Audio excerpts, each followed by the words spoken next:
বন্ধুরা, শোভনস ইংলিশ টিউটোরিয়ালে তোমাদের সকলকে স্বাগত। আজকের ভিডিওতে আমরা আলোচনা করতে যাচ্ছি উচ্চ মাধ্যমিক 2023-এর জন্য ইংরেজি সাজেশন। আজ আমরা কবিতা থেকে সাজেশন দেব এবং তোমাদের অবশ্যই সেই প্রশ্নগুলি ফলো করে গেলে 100% কমন পাওয়ার সম্ভাবনা থাকবে। তো চলো দেখে নিই কোন কোন কবিতাগুলি তোমাদের এবছর থাকছে। বন্ধুরা দেখে নাও, এই 4টে কবিতা তোমাদের এবছর থাকার সম্ভাবনা রয়েছে। গত বছর লাস্ট 3টে কবিতা থেকে ছিল। তা চলো প্রথমে আমরা লাস্ট বছরের যে সাজেশনটা ছিল সেটা থেকে আলোচনা করি, সবার শেষে অন কিলিং এটি থেকে আলোচনা করব। সবার আগে আলোচনা করবো অ্যাসলিপ ইন দ্য ভ্যালি থেকে কোন কোন প্রশ্নগুলি পড়ে গেলে তোমরা শিওর কমন পাবে। সবার প্রথমে যে প্রশ্নটাকে আমি এগিয়ে রাখবো সেটা হচ্ছে এই প্রশ্নটা, the humming insects don't disturb his rest. গুঞ্জনরত পতঙ্গগুলো তার বিশ্রামের ডিস্টার্ব করে না। প্রশ্নগুলি দেখে নাও। হু রেস্টস অ্যান্ড হোয়ার, কে কোথায় বিশ্রাম নেয়। What puts him to rest, কি তাকে বিশ্রাম নেওয়ায়। Y Kant the insects disturb his rest, কেন পতঙ্গরা তার বিশ্রামকে বিঘ্নিত করতে পারবে না। দেখে নেব 2 নম্বর প্রশ্ন কি আছে। বন্ধুরা দেখে নাও, 2 নম্বর হচ্ছে justify the title of the poem asleep in the valley. Asleep in the valley কবিতার টাইটেলটাকে জাস্টিফাই করো। নেক্সট যেটা আলোচনা করব, ভেরি ইম্পর্টেন্ট লাইন তুলে প্রশ্ন, a soldier very young lies open mouth. একজন সৈন্য খুবই যুবক বা খুবই কম বয়সী মুখটা হা করে শুয়ে থাকে।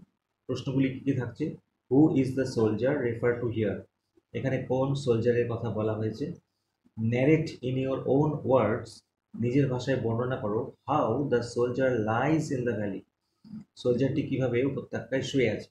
এই প্রশ্নটাকে অন্যভাবেও আসতে পারে অর দিয়ে। দেখে নাও, what picture of the sleeping soldier do you get in asleep in the valley. Asleep in the valley কবিতায় ঘুমন্ত সোলজারের কোন পিকচার তুমি দেখতে পাচ্ছ। নেক্সট আলোচনা করব 4 নম্বর প্রশ্ন, very very important, how does the poet express the futility of war. কবি কিভাবে প্রকাশ করেছেন যুদ্ধের নিরর্থকতা, futility of war, through his poem asleep in the valley. Asleep in the valley কবিতার মধ্য দিয়ে। এর সাথে একটা লেজুর প্রশ্ন থাকতে পারে, what message does he want to convey, তিনি কি বার্তা দিতে চেয়েছেন এই কবিতায়। অথবা এই প্রশ্নটাকে অন্যভাবে আসতে পারে, describe the poet's attitude to war. কথাটা মনে রাখবে, অ্যাটিটিউড টু ওয়ার, অর্থাৎ যুদ্ধের প্রতি কবির দৃষ্টিভঙ্গি কী সেটা আলোচনা করো। অথবা এই প্রশ্নটাকে আরও আসতে পারে অন্যভাবে, একই উত্তর হবে সবগুলোর।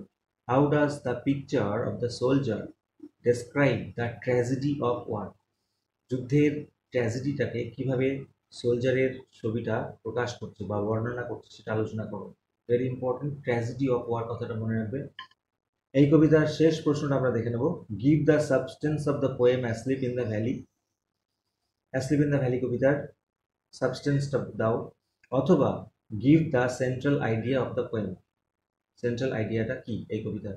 একই উত্তর। তোমরা এই 5টা প্রশ্ন অবশ্যই পড়ে যাবে, আশা করছি থেকে সম্পূর্ণরূপে কমন পাবে। দেখে নেব পরের chapter, shall I compare thee to a summer's day. এই কবিতা থেকে তোমরা কোন প্রশ্নগুলি পড়ে যাবে। টোটাল 5টা প্রশ্ন সিলেক্ট করেছি, এর মধ্য থেকেই আসবে আশা করছি। প্রথম প্রশ্ন যেটা important, what do the rough winds do, rough winds কী করে। What does the poet mean by summer's lease, summer's lease বলতে কবি কী বুঝিয়েছেন। How is the friend's beauty superior to the summer's day, কীভাবে কবির বন্ধুর সৌন্দর্য সামারের দিনের থেকে বেশি সুপারিয়র, উৎকৃষ্ট, সেটা আলোচনা করো। নেক্সট প্রশ্ন হচ্ছে, how does Shakespeare compare the beauty of his friend to that of a summer's day in sonnet number 18। Shakespeare কিভাবে তার বন্ধুর সৌন্দর্যকে কম্পেয়ার করেছে সামারের দিনের সাথে এই কবিতায়।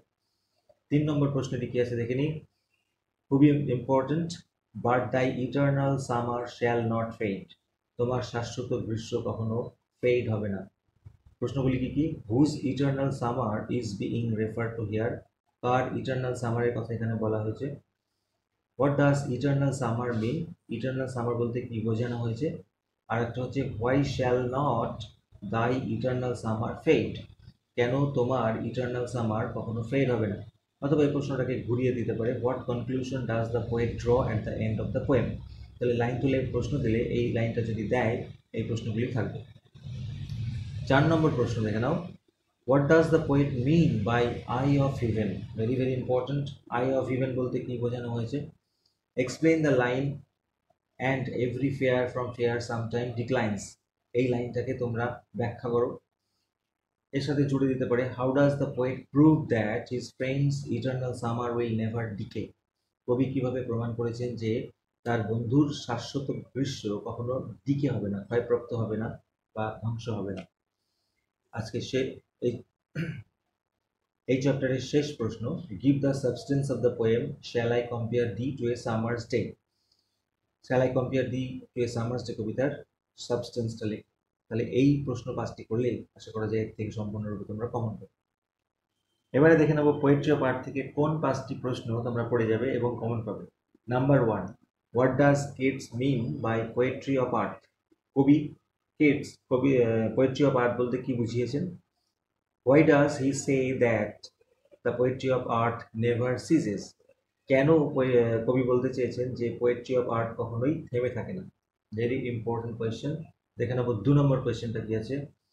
2 নম্বর কোয়েশ্চেনটা দেখো, he has never done with his delights. এই লাইনটা তুলে দিয়ে প্রশ্ন করতে পারে, who is he, what are his delights, why has he never done with his delights. Top question.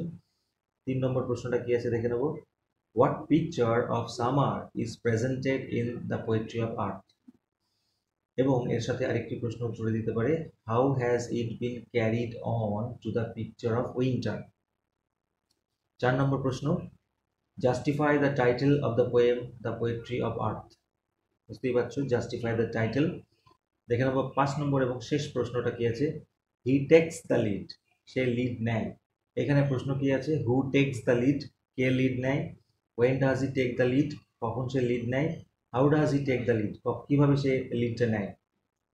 এই 5টার সাথে আমরা একটা বোনাস প্রশ্ন দিয়েছি, যেটা তোমরা যদি সময় থাকে অবশ্যই দেখে যেও। Identify the voices of the poetry of earth এবং how does Keats establish its continuity through this voices. এই প্রশ্নটা বন্ধুরা এবার আলোচনা করব অন কিলিং এ ট্রি থেকে কোন কোন প্রশ্নগুলি আমাদের দেখে যেতে হবে। অবশ্যই এটা যেহেতু একটি বড় কবিতা এবং এই কবিতা থেকে অ্যানালিসিস করে দেখা গেছে রিপিট কোয়েশ্চেন খুব কমই এসেছে, সেই জন্য কিছু নতুন প্রশ্ন আমাদের পড়তে হবে, সাথে প্রিভিয়াস ইয়ারের প্রশ্ন কিছু অ্যাড করেছে। দেখে নাও, and then it is done, তারপর এটা হয়ে যায়। What is being refer to here, এখানে কিসের কথা বলা হয়েছে। On what tone does the poem end, কবিতাটা কোন সুরে শেষ হয়েছে। 2 নম্বর প্রশ্নটা কি আছে, why does it take much time to kill a tree, গাছকে হত্যা করতে কেন বেশি সময় লাগে। How is the tree finally killed, এবং গাছকে অবশেষে কিভাবে হত্যা করা হয়।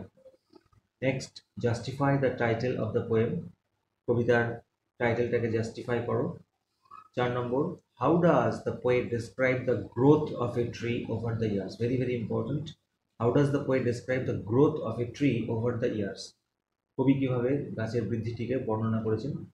What are the different steps taken for killing a tree, এবং গাছকে হত্যা করতে কোন কোন স্টেপ গ্রহণ করা হয়েছে সেটা আলোচনা করো।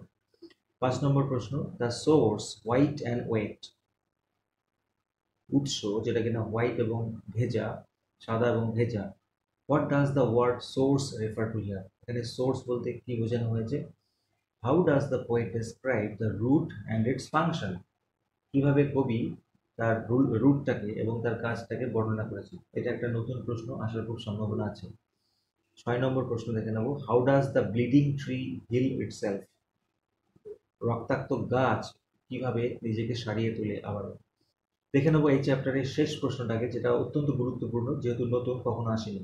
And out of its leprous hide sprouting leaves, ইহার কুষ্ঠ রোগীর ন্যায় বাকল থেকে পাতা গজিয়ে ওঠে। প্রশ্নগুলি কি কি থাকতে পারে। What does the expression লেপ্রাস height refer to, লেপ্রাস height বলতে কি বোঝানো হয়েছে। What grows from লেপ্রাস height, লেপ্রাস height থেকে কি বেড়ে ওঠে। এবং bring out the irony suggested here, এখানে যে আইরনিটি সাজেস্ট করা হচ্ছে সেটা প্রকাশ করো। বন্ধুরা এই 4টি কবিতার মধ্যে তোমরা যে কোনো 3টে যদি ভালো মতো পড়ে যাও, আশা করছি সুন্দরভাবে কমন পাবে এবং পরীক্ষা দুর্দান্ত হবে। ভিডিওটি ভালো লাগলে অবশ্যই লাইক দিও এবং চ্যানেল হলে সাবস্ক্রাইব করো, আর বন্ধুদের মধ্যে সাজেশনটিকে বন্ধু বান্ধবদের মধ্যে শেয়ার করে দিও। Thank you so much. পরবর্তী ভিডিওতে আমরা আলোচনা করব প্রোজ থেকে কোন কোন প্রশ্ন